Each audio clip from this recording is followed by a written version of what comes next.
Le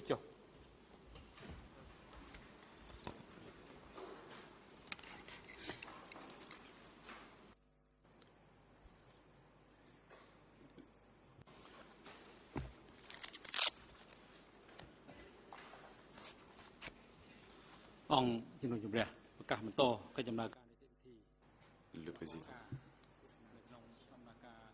L'audience est ouverte.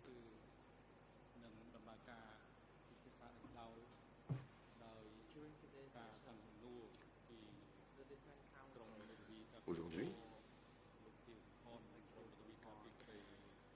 les défenses de Khieu Samphan et de Ieng Sary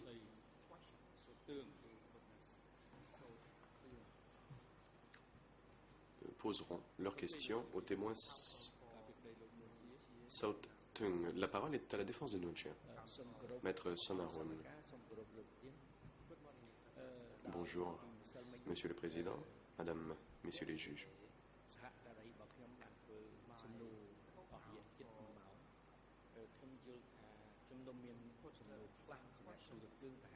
Hier, mon confrère international a posé des questions aux témoins pendant à peu près 1 heure. Ce matin, avec la permission de la Chambre, j'aimerais passer 15 à 20 minutes pour poser des questions aux témoins. Le Président, la parole est à la partie civile. Oui, bonjour Monsieur le Président, bonjour Mesdames et Messieurs les juges et bonjour à tous.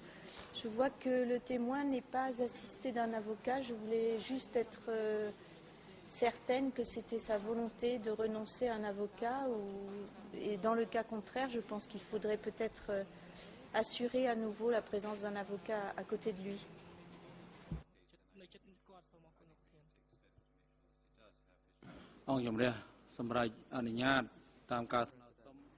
Le Président.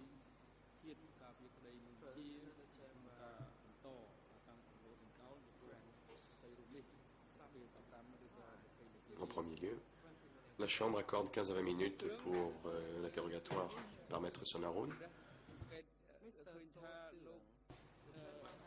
Monsieur Sao Tung,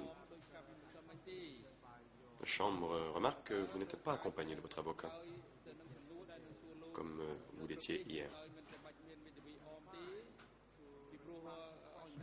Êtes-vous disposé à répondre à des questions sans la présence d'un avocat?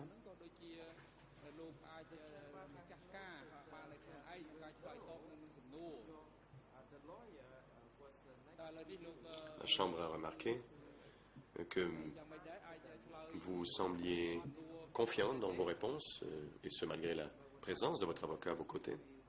La Chambre vous demande donc si vous êtes prêt à répondre à des questions sans sa présence. Le témoin. Ça va, mais je ne répondrai qu'aux questions auxquelles je peux répondre. Et je ne répondrai pas à celles auxquelles je ne peux pas répondre. Le Président. Est-il donc juste de dire que vous n'avez pas besoin des services d'un avocat, comme hier? Réponse. Je peux faire cet interrogatoire sans sa présence aujourd'hui. Le Président. Je vous remercie.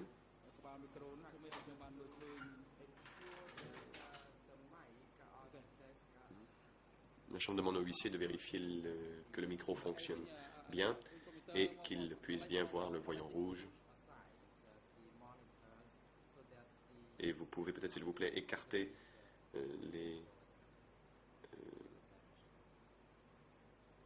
les écrans pour que la présidence puisse voir le micro du témoin. La parole est maintenant à la défense de Nuon Chea.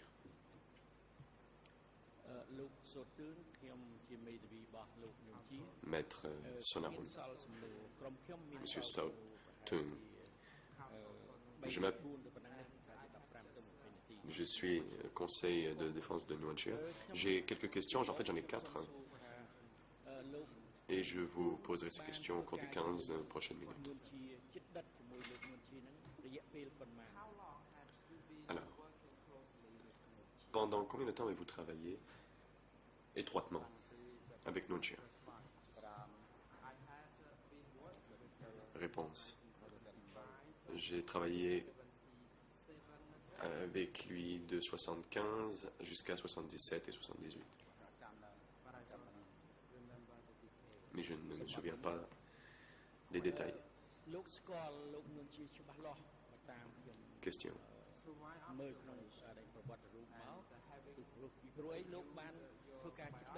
D'après mes observations et à la lecture de votre biographie, je remarque que vous avez sans doute bien connu Nuon Chea. Pouvez-vous dire à la cour si Nuon Chea est un homme cruel ou plutôt, et s'il est quelqu'un qui cherche à édifier les gens à qui qu'il instruisait? Réponse. Quand il était au pouvoir, c'était une bonne personne. Il nous a donné une bonne éducation, mais je ne sais rien d'autre. Question.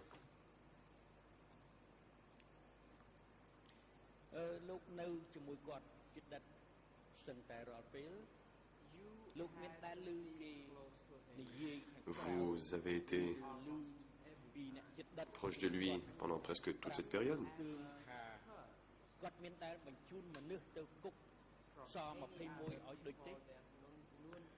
Avez-vous entendu dire par qui que ce soit que Nuon Chea avait envoyé des personnes à Nuon Chea, à S21 ou à Deutsche? Réponse. Je n'ai jamais entendu parler de quoi que ce soit de ça.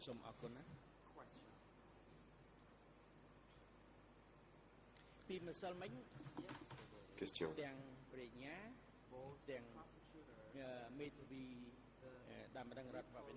Hier, les procureurs, les conseillers des parties civiles ainsi que mon confrère international de la défense vous ont posé un certain nombre de questions.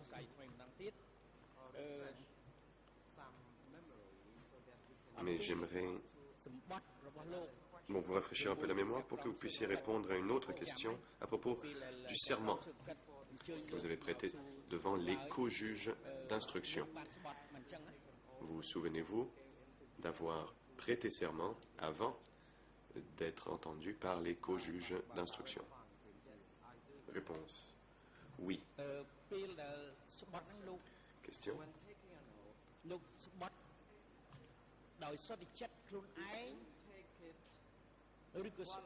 Quand vous avez prêté serment, l'avez-vous fait de façon volontaire ou avez-vous été... Vous t'a-t-on dit ou soufflé ce que vous deviez dire? Question.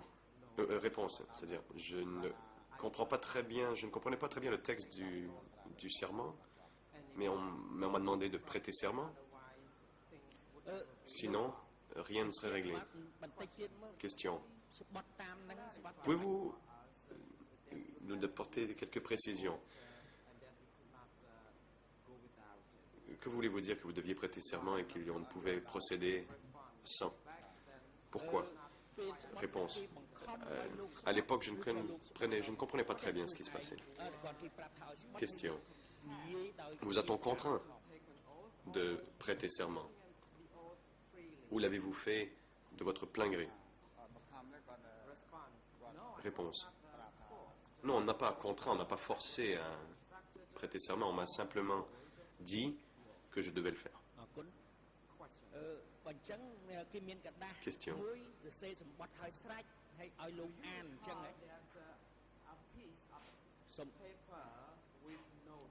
Vous souvenez-vous qu'on vous a donné une feuille de papier avec des mots et qu'on vous a demandé de lire ce qui était écrit?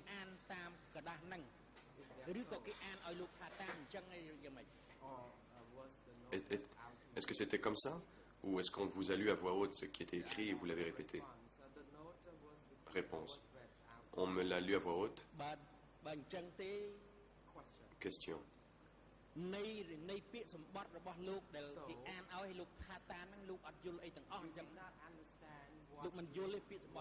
Donc vous n'avez pas compris ce qu'on vous lisait, n'est-ce pas? Réponse. Je ne je n'ai pas compris le libellé du serment.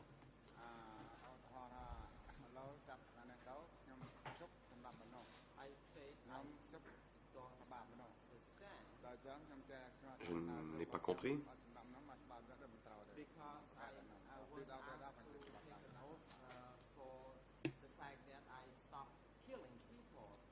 On m'a dit que je devais prêter serment parce que j'avais arrêté de tuer des gens.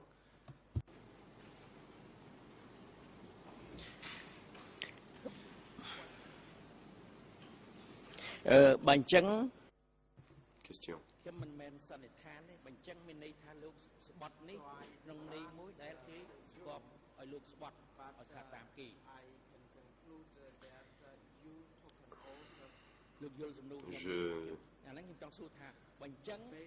J'en tire la conclusion que vous avez prêté serment d'après ce qu'on vous a lu à voix haute et vous l'avez fait sans comprendre ce que cela voulait dire et vous avez simplement répété ce qu'on vous avait lu. Est-ce juste? Réponse. Oui. Parce que je n'avais pas compris de quoi il s'agissait. Le président. La parole est à la partie civile. Oui, Monsieur le Président, j'attendais la traduction en français qui est arrivée en même temps que la réponse du témoin, mais je souhaitais faire objection à cette question qui, comme la précédente d'ailleurs, me paraît une question suggestive qui guide le témoin à répondre d'une certaine façon et je considère que ces questions ne doivent pas être posées. Je regrette de n'avoir eu la traduction que tardivement, mais je ne considère pas d'ailleurs que c'est la faute des traducteurs.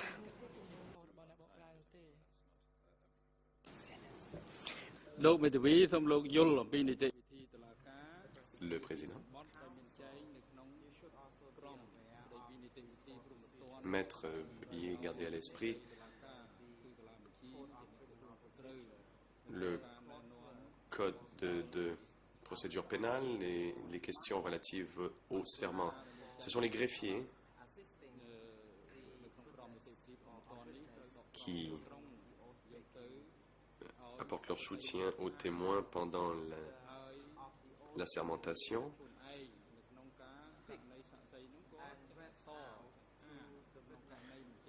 On lit à voix haute le texte du serment à un témoin qui ne peut lire ou écrire. Si le témoin sait lire ou écrire, eh bien, on s'attend à ce qu'il le lise à voix haute lui-même.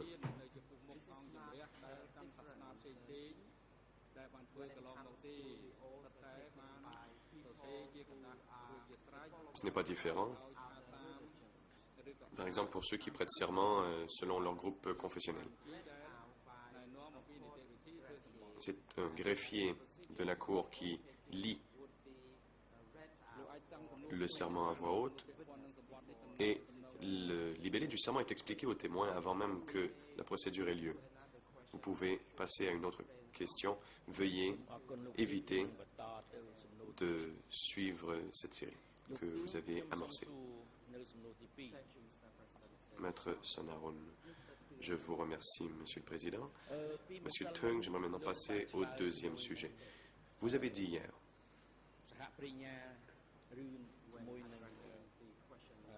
en réponse aux questions de l'accusation et des parties civiles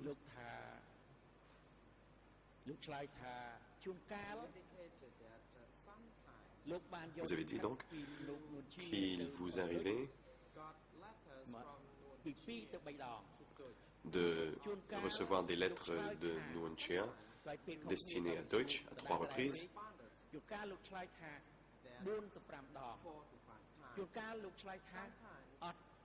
Vous avez dit 4 ou 5 fois. Mais vous avez aussi dit que vous n'aviez pas reçu de lettre de Nguyen Chia pour être acheminé à Deutsch. Donc, à des fins de clarté, pouvez-vous dire à la Chambre si vous avez reçu des lettres de Nguyen Chia qui étaient destinées à Deutsch? Oui ou non? Le Président. La parole est au procureur. Le procureur. Je m'oppose à cette question tout à fait orientée. Cela d'abord déforme les propos du témoin qu'il a dit hier, ce n'est pas ce qu'il a dit. Il a dit hier qu'il avait livré du courrier. Il n'a jamais dit qu'il n'avait pas livré de courrier de la part de Nuon-Chea Deutsch. Donc il s'agit là d'une déformation de ses propos.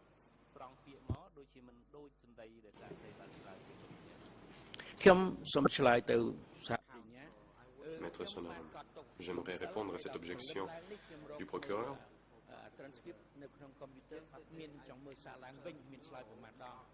Hier, j'ai noté le nombre de fois que le témoin a répondu à ces questions et j'ai essayé de comparer ces notes avec la transcription.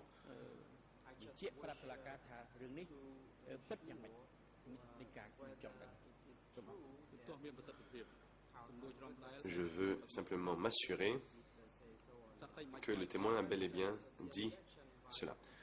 Le président, l'objection de l'accusation est retenue. Il s'agit d'une question. L'objection de l'accusation est retenue. Il s'agit d'une question suggestive et vous ne pouvez procéder de cette façon.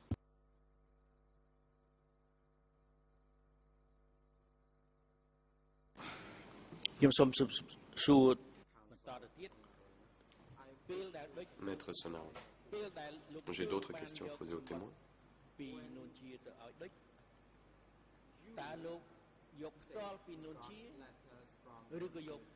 Quand vous dites que vous avez reçu des lettres de Nuon-Chea adressées à Deutsch,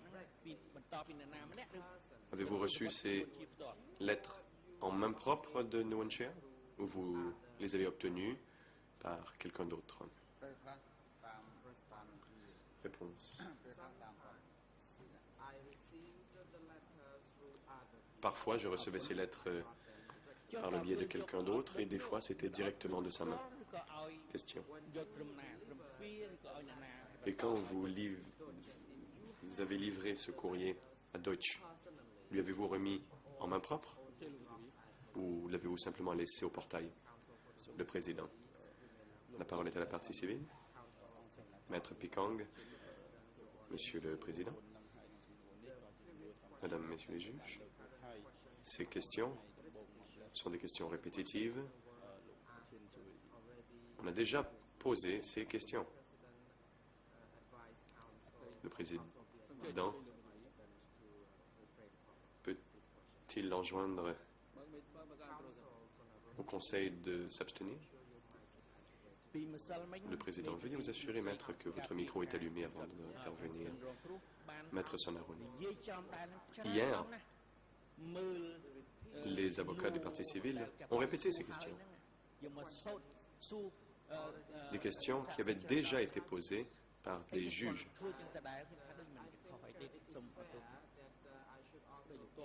Et je pense qu'il est juste que je puisse faire de même. Le Président. L'objection est retenue. Vous ne pouvez poser des questions de nature répétitive. Veuillez passer à autre chose. Maître Sonaron. J'aimerais maintenant passer au troisième sujet. Monsieur le témoin, vous êtes ici aujourd'hui en qualité de témoin. Et quand vous travaillez pour Nuon-Chea comme garde du corps et messager, avez-vous déjà entendu parler de la personne du nom de Son Sen? Réponse, oui. Question, savez-vous ce qu'il faisait à l'époque? Réponse, je ne sais pas.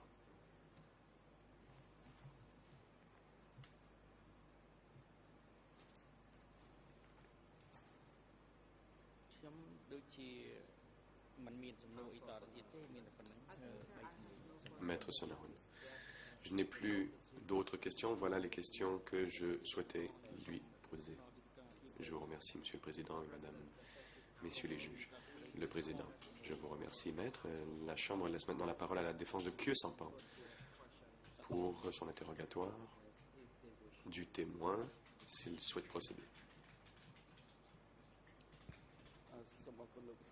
Maître Kong Som-on, Merci, Monsieur le Président. Nous n'avons remarqué jusqu'à présent aucune réponse ou commentaire qui tendrait à incriminer notre client. Nous n'avons donc pas de questions à poser à ce témoin pour l'instant. Le Président. Merci. Maître, la défense de Ieng Sary a maintenant la parole.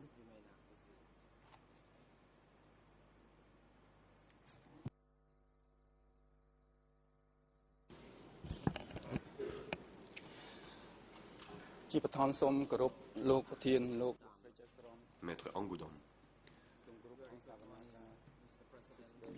Bien, bonjour Monsieur le Président, Madame, Messieurs les juges et estimés confrères,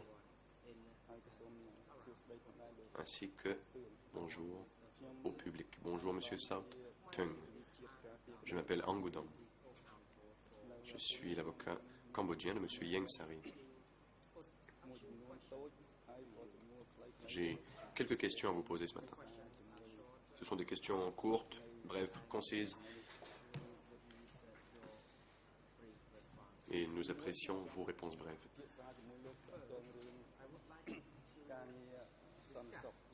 Bon, j'aimerais tout d'abord vous parler de sécurité.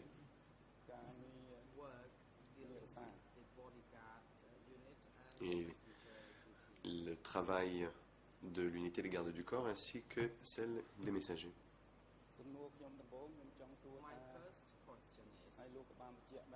Première question.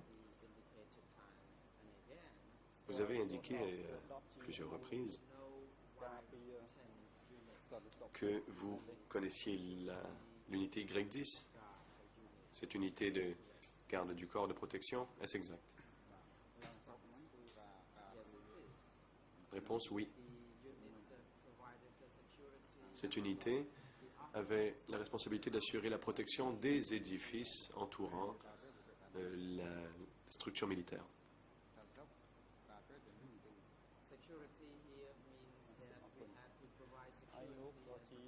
Par sécurité, cela voulait dire que nous devions assurer donc la sécurité et la protection de ces bureaux. Question. Vous étiez donc un garde au sein de Y10, est-ce exact? Le Président. Monsieur le témoin, veuillez attendre. La parole est à la partie civile. Maître Pekang. Monsieur le Président, je me pose, il s'agit d'une question suggestive. Le Président, l'objection est retenue. Maître, veuillez changer votre approche dans votre interrogatoire et veuillez éviter de poser des questions interdites par le règlement. Maître Angoudon, AK1 et AK3,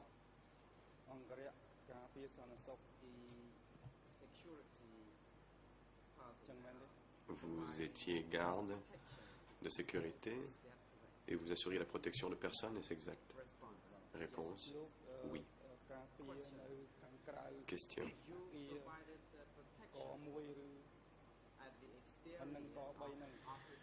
Vous montiez la garde à l'extérieur de K1 et K3, est-ce exact? Réponse, oui. Question. Pouvez-vous nous décrire le bâtiment? Combien d'étages avait-il?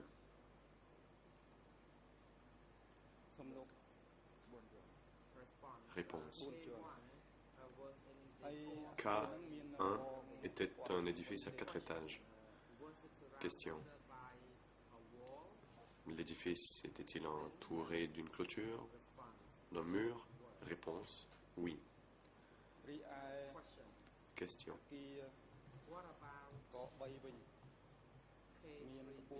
Qu'en est-il de K3? L'édifice était-il haut? Pouvez-vous nous le décrire?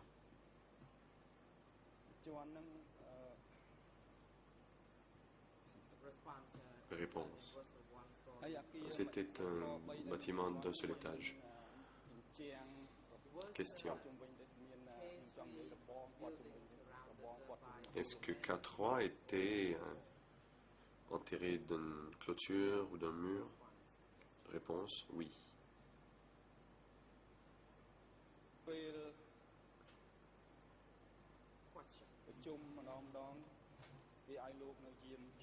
Question. Lors des réunions, où étiez-vous posté? Où montiez-vous la garde? Réponse. J'étais à l'extérieur de l'enceinte, enfin de la clôture.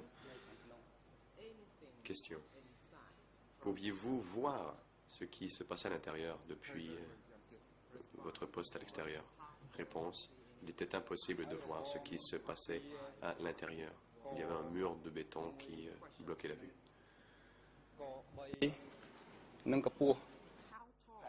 Question. Quelle est la hauteur des murs de ces deux édifices K1 et K3? Réponse.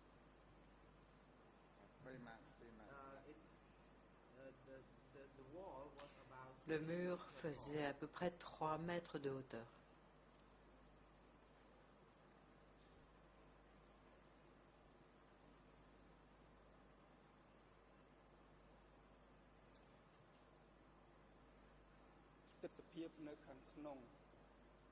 Question.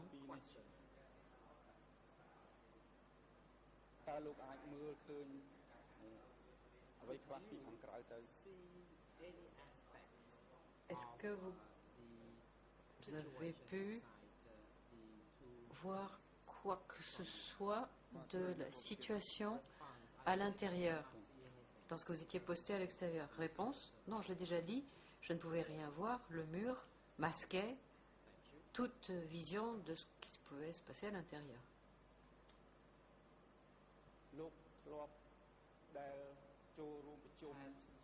Question. Avez-vous jamais eu à participer à des réunions qui auraient eu lieu à K1 ou K3? Réponse. Non.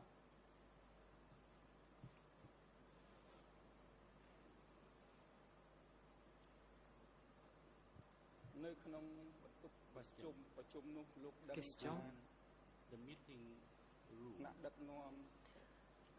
Dans la salle de réunion,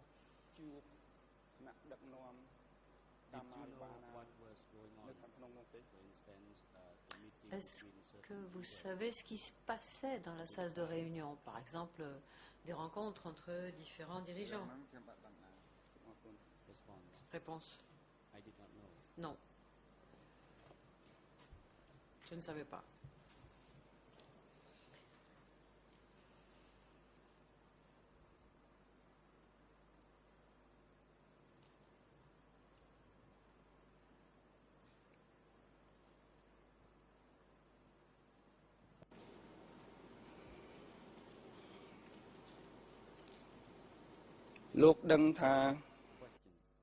Question.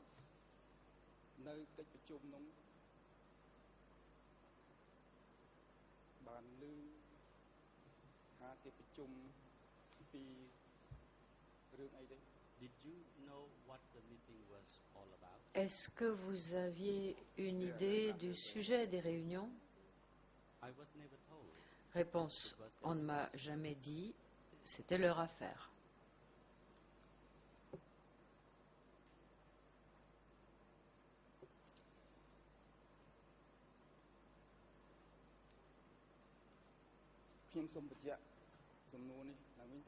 Question. J'ai un point à préciser là. Vous avez dit que vous ne saviez pas qui participait aux réunions. C'est bien cela?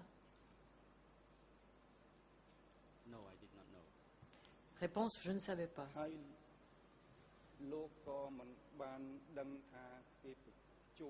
Question.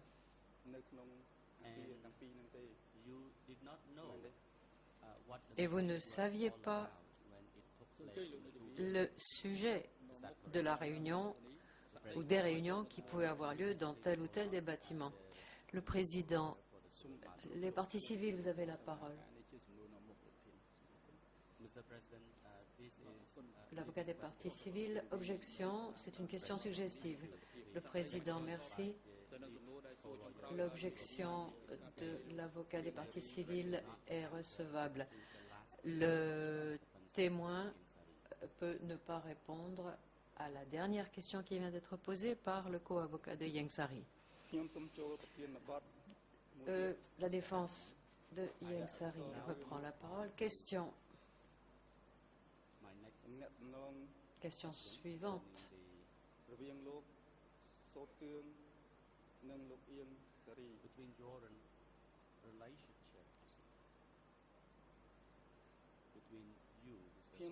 Concernant la relation entre vous-même, Monsieur Sottung, et Ieng Sary. Pouvez-vous nous décrire la nature de la relation avec Monsieur Ieng Sary? Est-ce que, de par le travail ou quelque autre circonstance, vous avez eu quelque chose à faire avec Monsieur Ieng Sary? Réponse, je ne l'ai jamais contacté.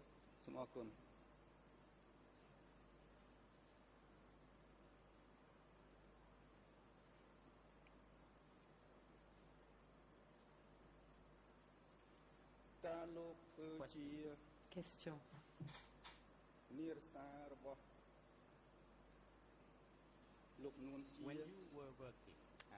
Lorsque vous serviez de messager à Monsieur Nunchia,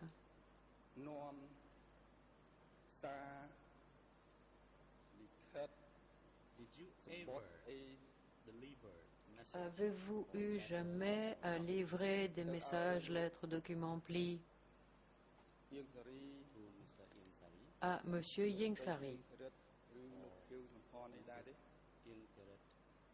ou à Madame Ieng Thirit ou à Monsieur Khieu Samphan? Réponse. Non.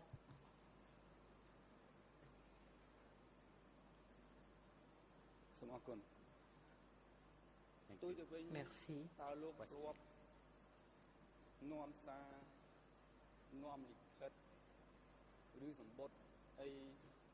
Question.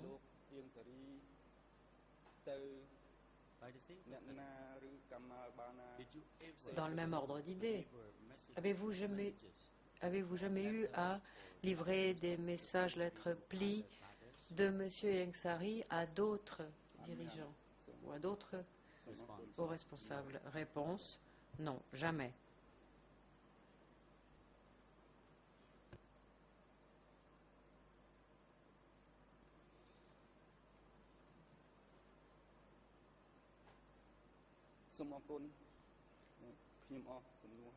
Le co-avocat, merci.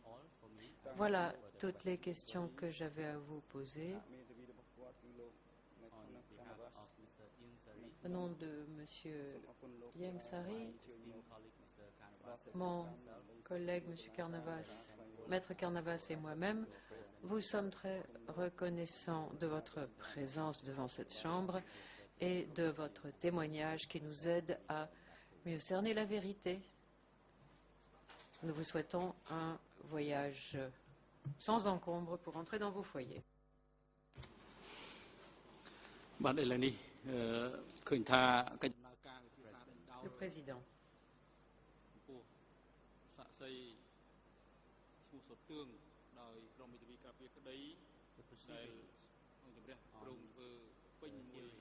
L'audience portant sur le témoignage du témoin prévue pour l'intégralité de cette matinée se termine avant, enfin plutôt que prévu. L'audience est donc suspendue pour reprendre lundi le 23 avril à 9 h La Chambre saisit l'occasion pour informer les parties de ce que, à partir de la semaine prochaine, nous entendrons les témoins PCW 586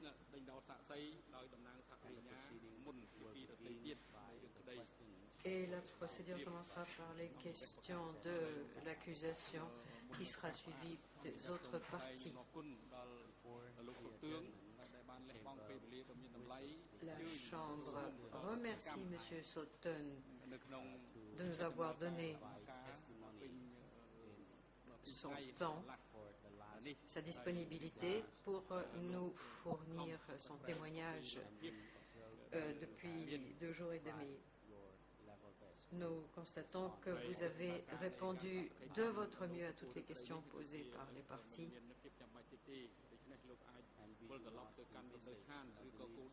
Nous ne pensons pas qu'il sera nécessaire de vous reconvoquer pour un nouveau témoignage. Par conséquent, vous pouvez rentrer dans vos foyers. Je prie l'huissier de faire la coordination nécessaire avec l'unité de soutien aux témoins pour faciliter le retour de M. Sutton dans ses foyers. L'audience est maintenant close et reprendra lundi, le 23 avril 2012, à 9 h du matin. La sécurité, veuillez ramener les 3 personnes mises en examen à la cellule de détention et ramenez-les en ce prétoire lundi le 23 avant 9 h du matin.